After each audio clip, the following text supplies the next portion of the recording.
What if a single aircraft could define an era of warfare? In 1939, Germany had a weapon so lethal, so battle-hardened, it seemed invincible. Yet its sleek silhouette lay a dangerous paradox. Welcome to Historical Digs. For today, we uncover the story behind the Bf 109, a machine brilliant enough to dominate Europe, but too perfect to let go, even as the world outgrew it. Birth of the thin-winged Predator. In the early 1930s, Germany stood at a crossroads. The Treaty of Versailles had clipped its wings, banning military aviation, yet the rise of Adolf Hitler in 1933 ignited a clandestine effort to rebuild the Luftwaffe. In 1933, the world's air forces still clung to biplanes, but pioneers were already sketching out the next era. Across the Soviet Union, engineers were developing the radical I-16, and in Britain, R.J. Mitchell was toiling on a design that would eventually become the Spitfire. Germany needed a fighter that could soar above them all, a machine to reclaim the skies. Willy Messerschmitt, a 35-year-old engineer with a penchant for pushing boundaries, stepped forward with a vision that would redefine aerial warfare: the Messerschmitt Bf 109. Messerschmitt was no novice. Born in 1898 in Frankfurt am Main, he had already made a name designing elegant civilian planes, and his sleek Bf 108 Typhoon, first flown in 1934, hinted at what was to come. By 1934, his company, Bayerische Flugzeugwerke, won a Luftwaffe contract to develop a new interceptor, competing against Arado, Heinkel, and Focke-Wulf. Messerschmitt's philosophy was deceptively simple: build the smallest airframe possible around the most powerful engine available. This approach, like crafting a rapier rather than a broadsword, aimed for speed and agility over brute force. The result was a fighter that could slice through the air like a hawk among sparrows. Design work began in March 1934, mere weeks after the contract was awarded. By May, a basic mock-up took shape, and by January 1935, a detailed design was ready.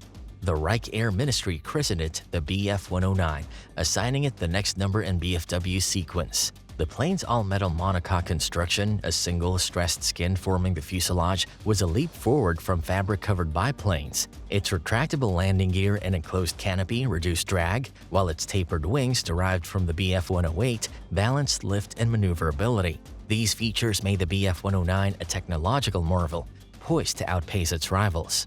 On May 29, 1935, the Bf 109 V1 prototype took flight from Augsburg, likely piloted by Hans-Dietrich Knoetsch, though other sources named Fritz Wendel. Powered by a British Rolls-Royce Kestrel engine, used because the intended Junkers UMO 210 was still in development, the V1 reached speeds that hinted at its potential.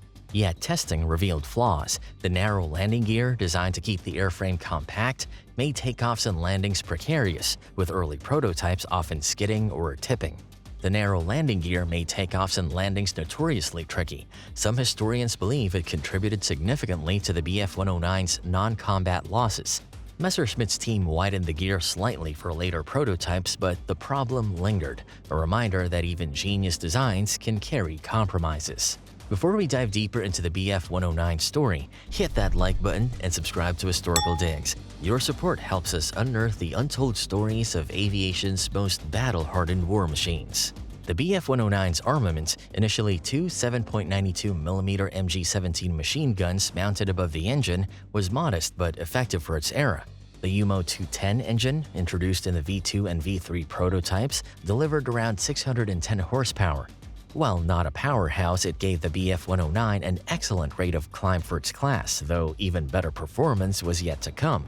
These prototypes underwent rigorous testing in 1935 and 1936, with pilots noting the plane's responsiveness and speed, though its high wing loading demanded surgical precision.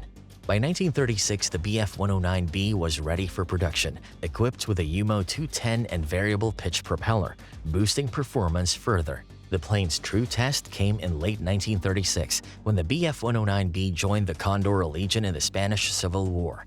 Germany ultimately sent around 136 Bf 109s to Spain, where they clashed with Soviet-supplied I-15 biplanes and I-16 monoplanes, nicknamed Chato and Rata by opposing pilots. Throughout 1937, including engagements around Guadalajara, the Bf-109B's speed, approaching 300 miles per hour, gave it a decisive edge in diving attacks. Some German aces claimed kill ratios as high as 5-to-1, with pilots like Werner Mulders recording multiple victories per sortie, but these figures remain debated among historians. The I-16 was nimble, but no match for the Bf-109's hit-and-run tactics.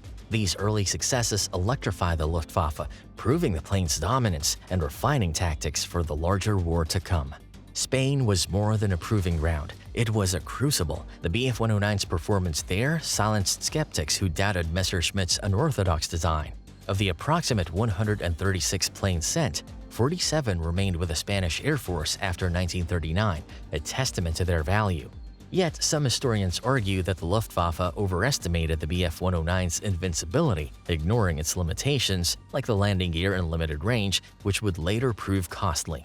For now, though, the Bf-109 stood as a triumph of engineering, a thin-winged predator ready to hunt. The Luftwaffe's backbone.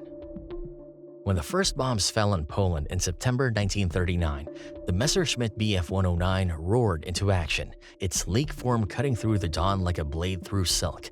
As World War II ignited, this fighter became the Luftwaffe's iron spine, carrying the weight of Germany's aerial ambitions across Europe's battlefields. From the lightning-fast blitzkrieg to the grueling dogfights over Britain, the Bf-109's speed and firepower defined the early war, proving it was more than a machine, it was a force that shaped history's opening salvos. While it had already tasted blood in Spain, the invasion of Poland marked the Bf-109's first full-scale deployment in a major war. Equipped primarily with a Bf-109E, the Luftwaffe faced a Polish Air Force flying mostly PZL P-11C biplanes, brave but outclassed machines topping out near 240 miles per hour. Later variants of the Bf-109E, such as the E-3, mounted two 20mm MG-FF cannons and two MG-17 machine guns, while hitting speeds over 350 miles per hour thanks to its 1100 horsepower DB601 engine. This firepower, combined with a climb rate of over 3,000 feet per minute, allowed German pilots to dominate the skies, destroying over 300 Polish aircraft in weeks. The campaign's success cemented the Bf-109's reputation as a harbinger of blitzkrieg, enabling rapid ground advances by ensuring air superiority. By May 1940, the Bf-109 turned its sights westward, spearheading Germany's invasions of France, Belgium, and the Netherlands. While the Hurricane could hold its own, aircraft like the Morane-Saulnier MS-406 lagged behind the Bf-109E in both speed and firepower. In the skies over Dunkirk, German pilots exploited the aircraft's diving prowess to disrupt Allied evacuations, though the RAF's resistance hinted at tougher battles ahead. Even France's promising new WWII D520, capable of 330 miles per hour, arrived too late and in too few numbers to change the tide. The Bf-109E's numerical and performance advantages helped crush opposition in just 6 weeks. This relentless performance underscored why the Luftwaffe leaned so heavily on its star fighter. The Battle of Britain in July 1940 tested the Bf-109 like never before. Facing the RAF Spitfires and Hurricanes, the Bf-109E proved a formidable adversary. Its diving speed, often exceeding 400 miles per hour in a dive, gave it an edge in hit-and-run tactics. Yet its range of roughly 410 miles limited its time over England to mere minutes, forcing pilots to prioritize quick strikes over prolonged engagements. German pilots flying the Bf-109 claimed hundreds of victories during the campaign, part of the RAF's nearly 1,700 total aircraft losses, though actual fighter losses were closer to 1,000. However, the Luftwaffe's failure to secure air superiority, partly due to the Bf-109's range limitations, marked a strategic setback as Germany abandoned plans for a British invasion. As the war's scope widened, the Bf-109 evolved to meet new challenges. By early 1941, the Bf-109F Friedrich entered service, introducing rounded wingtips and a streamlined nose. Powered by the 1,200 horsepower DB601N engine, it offered superior aerodynamics and high-altitude performance. This variant enhanced maneuverability, addressing some pilot complaints about the E model's high wing loading, which made the planes less forgiving at low speeds and in tight turns. By 1942, the Bf-109G Gustav introduced the 1,475 horsepower DB605 engine, increasing speed and allowing for heavier armament, including a 20mm MG-150-120 cannon. These upgrades kept the Bf-109 competitive, though its narrow landing gear continued to plague operations, causing accidents that frustrated ground crews. Some historians argue these persistent flaws reflected a design stretched to its limits, yet the Bf-109's adaptability ensured its dominance across diverse fronts. With nearly 34,000 units built by war's end, the Bf-109 became the most produced piston fighter in history, a testament to its role as the Luftwaffe's workhorse. Factories in Germany and occupied territories churned out aircraft to replace heavy losses, ensuring the Bf-109 remained ever-present. Though some pilots complained its climb to a homesick angel, mastering the Bf-109's quirks demanded real skill and experience. Through 1942, the Bf-109 stood as the Luftwaffe's backbone, its legacy forged in the crucible of Europe's skies, even as new challenges loomed on the horizon.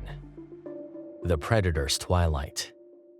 By 1943, the Messerschmitt Bf-109 was no longer the untouchable predator of Europe's skies. The war had shifted, and the Luftwaffe faced relentless pressure from all sides. On the Eastern Front, Soviet fighters like the Yak-9 and La-5, with improved speed and maneuverability, challenged the Bf-109's dominance. Even so, in experienced hands, the G6's 3,300 foot-per-minute climb rate let German pilots seize the initiative in combat, if only briefly. In North Africa, the Bf-109 F-Force agility shone in dogfights until Axis forces retreated in 1943, leaving behind a legacy of desert victories. As Allied bombing campaigns intensified, the Bf-109 became Germany's shield. The G6, armed with a 20mm MG-150-120 cannon and two 13mm MG-131 machine guns, targeted B-17 flying fortresses. But its limited operational range, even with drop tanks, meant it had little time to engage before needing to return to base. The Bf-109G-10, introduced in 1944, featured MW-50 boost and aerodynamic refinements. Though not optimized for altitude, it could still climb to nearly 39,000 feet, enough to challenge high-flying threats like the Mosquito. Yet, against agile escorts like the P-51 Mustang, the Bf-109's high-wing loading made it vulnerable in low-speed turning dogfights. In a final push, Messerschmitt introduced the Bf-109K4 in late 1944. With its DB605D engine and MW-50 boost, it produced over 2,000 horsepower. This pushed its top speed past 450 miles per hour, but with factories in ruins, fuel scarce, and veteran pilots nearly gone, fewer than 1,500 K4s made it to the front. Some historians argue this reliance on an aging design, when jets like the Me-262 beckoned, reflected strategic short-sightedness. Still, the Bf-109 fought to the end, its pilots flying until May 1945, a testament to its enduring design. By war's end, nearly 34,000 Bf-109s had been built, a final surge from a nation in ruins. It was a weapon forged in desperation, but one whose impact would echo far beyond the fall of the Reich. Legacy beyond the Reich. As Berlin's skies fell silent in May 1945, the Messerschmitt Bf-109's roar didn't fade. Like a warrior outlasting its war, this fighter plane, once the Luftwaffe's spearhead, found new purpose in distant lands. The Bf-109's post-war journey began in Spain, where its story had roots in the 1936–39 Civil War. Having received around 136 Bf-109s during the war, Spain retained dozens for its post-war air force. By the late 1940s, Hispano Aviación began producing the HA-1112, a variant powered by Rolls-Royce Merlin engines, the same as those in the Spitfire. Nicknamed Buchon for its pigeon-like nose, the HA-1112 served as a fighter and trainer into the 1960s, with some even starring in films like The Battle of Britain in 1969. Their durability spoke to the Bf-109's adaptable airframe, capable of thriving in a post-war world. In Czechoslovakia, the Bf-109 took on a new identity as the Avia S-199. Assembled from leftover parts, this variant became Israel's first fighter during the 1948 Arab-Israeli War. Powered by the less reliable Junkers UMO 211 engine, the S-199 was a far cry from its Luftwaffe predecessors, with pilots struggling against its heavy handling and accident-prone landing gear. Though difficult to fly, the S-199s scored early victories in 1948, including the first Israeli air-to-air kills, despite tragic losses like that of pilot Eddie Cohen.